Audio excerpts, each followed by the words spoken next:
Welcome back, everyone, to the deep dive. We're diving into something today that I think will be super useful for all of you working as senior developers, tech leads, architects. Mm. We're talking about incremental static regeneration, Yeah. or ISR, in Next.js. I know you're all pretty familiar with React. Some of you might even be using Next.js already, but ISR takes things to a whole new level, Okay. especially if you're building these large, content-heavy sites or applications. Yeah, ISR really is a game changer when it comes to performance on the web. You get that speed of static site generation, but you also have that flexibility of dynamic updates. And you don't have all that overhead of traditional server-side rendering.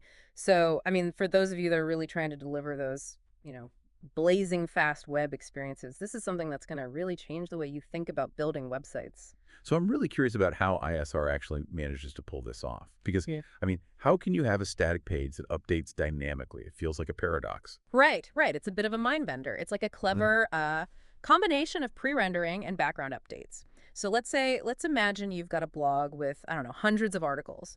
With ISR, Next.js will generate all those pages at build time. So they're ready to be served up instantly to your visitors. But, and this is the cool part, each page has this thing called a revalidate property, which is kind of like a timer. So let's say you set it to 60 seconds. After that minute, the next request for that article, it's still going to get that cached version.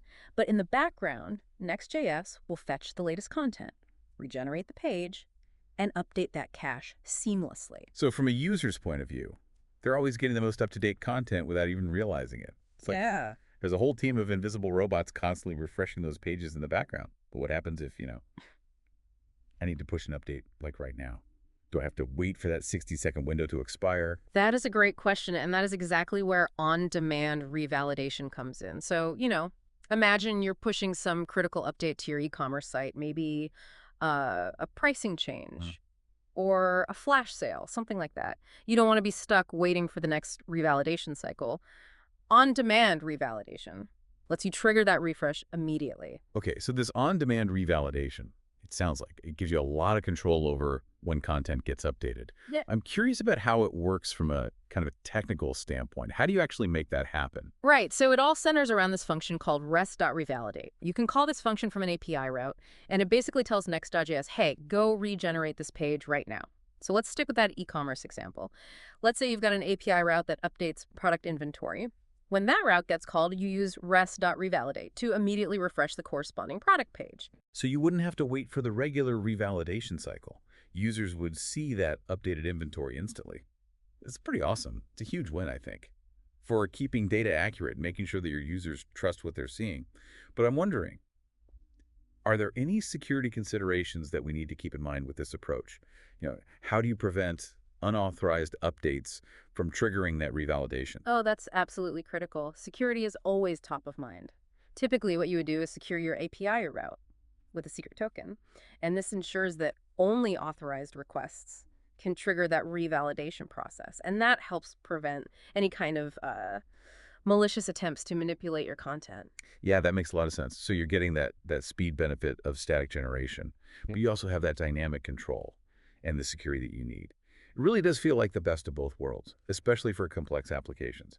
Now, thinking from a practical perspective, what happens if something goes wrong during the revalidation process? Let's say there's an error, fetching the data or generating the page. Right. That's really important, especially when we're thinking about user experience. One of the great things about ISR is that it's designed to be fault tolerant. So if an error does happen during that revalidation process, the system is smart enough to keep serving the last successfully generated version of the page so the user won't see an error. And on the next request, next.js will automatically retry that get static props function, hoping that, whatever issue was causing the problem has resolved itself by then. So there's kind of a built-in safety net. That's reassuring. You mentioned get static props. That's the function in Next.js where you fetch data for a page. And with ISR, if there's an error fetching data, Next.js will automatically retry that function on subsequent requests. So that's great for making sure those temporary glitches don't end up breaking the user experience. But what about caching? How does ISR handle caching in different scenarios, especially when you start scaling across multiple servers? Well, the default caching mechanism in Next.js works really well for, I'd say, most situations. If you're self-hosting your application, the ISR cache, it's stored on your server's file system. But when you start scaling your application, across multiple servers. Mm, Or if you need a really consistent cache, then you might want to consider some other options. that makes sense. Because if you have multiple servers, and they each have their own cache, you could run into inconsistencies, right? It's Yeah. like each server having its own little notebook of cached pages, instead of everyone referencing one central library. Yeah, I like that analogy. That's exactly what could happen. And that's where persistent storage options like Redis or even a database come into play. They act as that central library, ensuring that the cache is shared and consistent across all those instances of your application. This is super important when you're dealing with frequent updates. And you need to guarantee that everyone's seeing the same up-to-date information. So as an architect, if you're designing a large-scale application, you definitely want to think about using a persistent cache with ISR to make sure that scaling doesn't lead to those data inconsistencies. It's all about building a system that can handle that growth and that complexity without compromising on performance or user experience. I'm curious, though, how does Next.js allow you to implement a persistent cache? Do you need to write a lot of custom code to make that happen? Well, you'll be happy to hear that it's surprisingly straightforward. Next.js provides this option called Cache Handler, and it lets you define your own custom caching logic. So you can integrate with popular caching libraries, or you can even build your own solution from scratch if you want. So you have that flexibility to use existing tools Yeah. or get creative and build something specifically for your needs. I like that a lot. And it sounds like there's a lot of potential for customization and optimization there, especially with those high traffic applications. Absolutely. And the good news is you don't have to reinvent the wheel. There's a great community of Next.js developers who've already created and shared cache handlers for all sorts of different storage backends. So you're very likely to find a solution that fits your needs without having to write a ton of custom code. That's great to hear. Having that community support can make a big difference. I'm starting to see how ISR isn't just a feature, it's really an ecosystem that lets us build these high-performing and dynamic applications. But before we wrap up this part of our deep dive, I want to touch on one more thing, which is error handling. We talked about how ISR handles errors gracefully during revalidation, but I'd like to dig a little deeper into best practices, especially in a production environment. Yeah, that's a great point.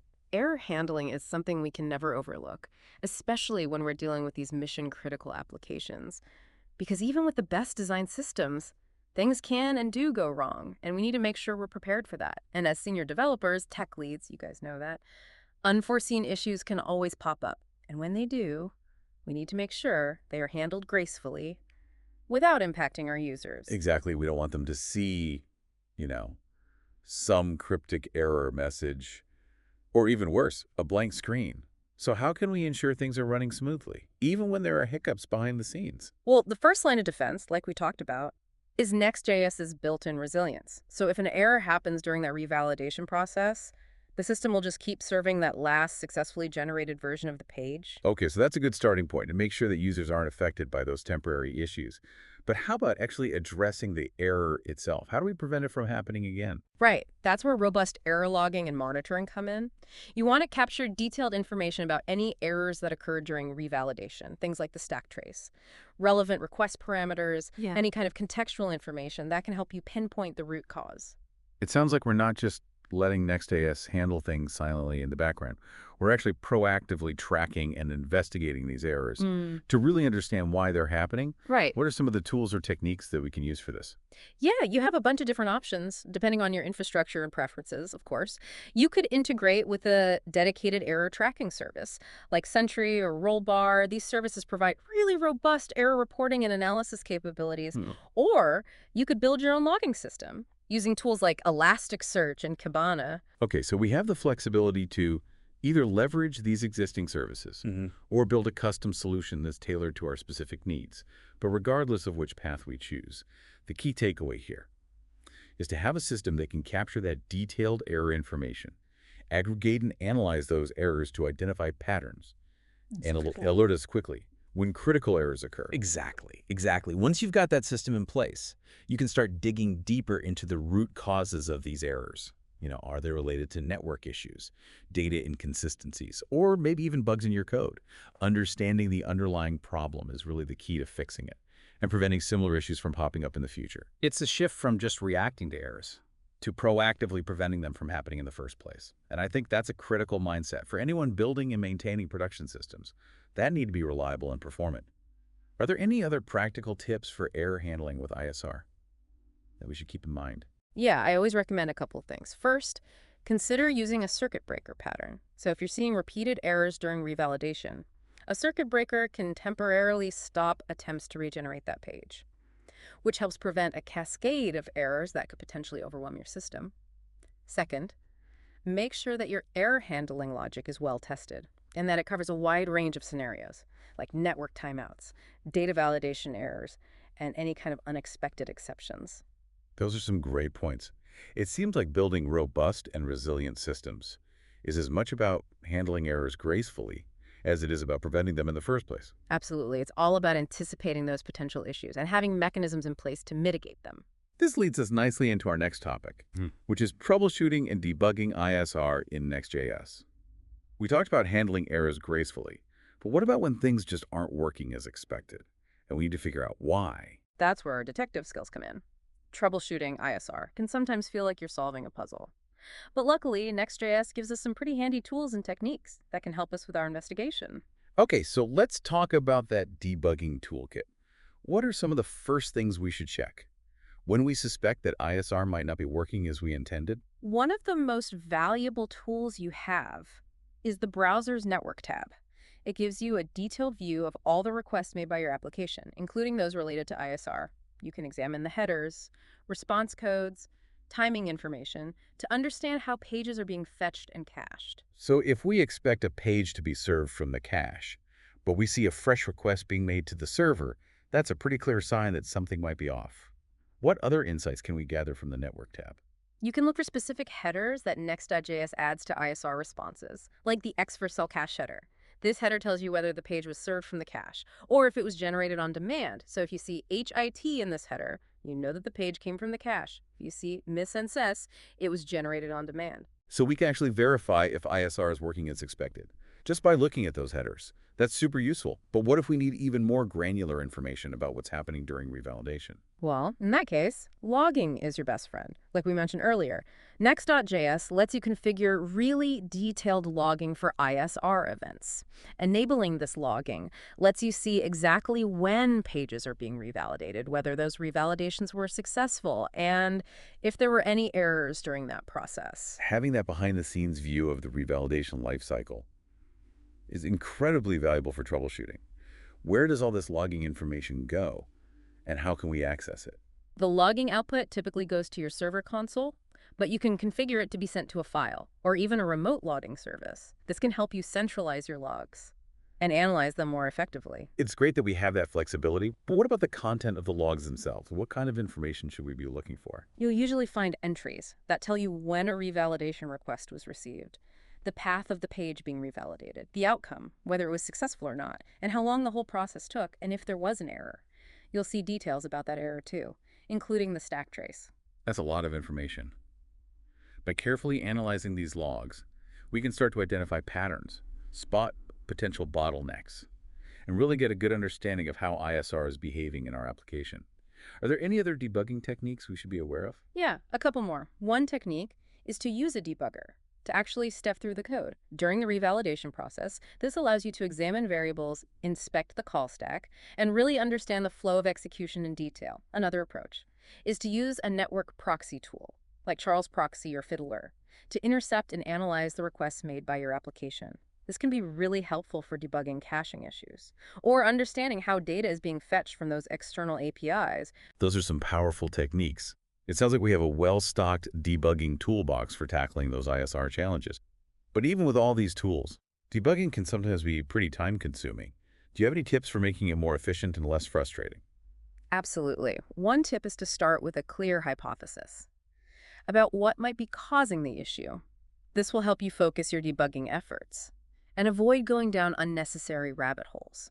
Another tip is to try and isolate the problem as much as possible. So if you're seeing unexpected behavior on a specific page, try reproducing the issue with a simplified version of that page. Eliminating any extraneous code or dependencies that might be contributing to the problem. Having that focused approach and isolating the problem can definitely save us a lot of time and headaches. Now, before we move on to our final part, any closing thoughts on troubleshooting ISR? Yeah, I'd say don't be afraid to experiment and try different debugging techniques. The more comfortable you are with those tools, the more effectively you'll be able to diagnose and resolve those ISR issues. And also, remember that the Next.js community is a really valuable resource. If you're struggling with a problem, don't hesitate to reach out for help on forums or in online communities. There are a lot of people out there who have likely encountered similar challenges and are happy to share their knowledge and insights. You know, it's amazing to think about how far web development has come. Thanks to innovations like ISR, we can build these, Yeah. applications that are both lightning fast and highly dynamic. I think it's a real testament to the creativity and ingenuity Yeah. of the developer community out there. I totally agree. It's exciting to see as we keep pushing the boundaries of what's possible on the web. I think ISR is going to be a real cornerstone in shaping the future of web development. Yeah, absolutely.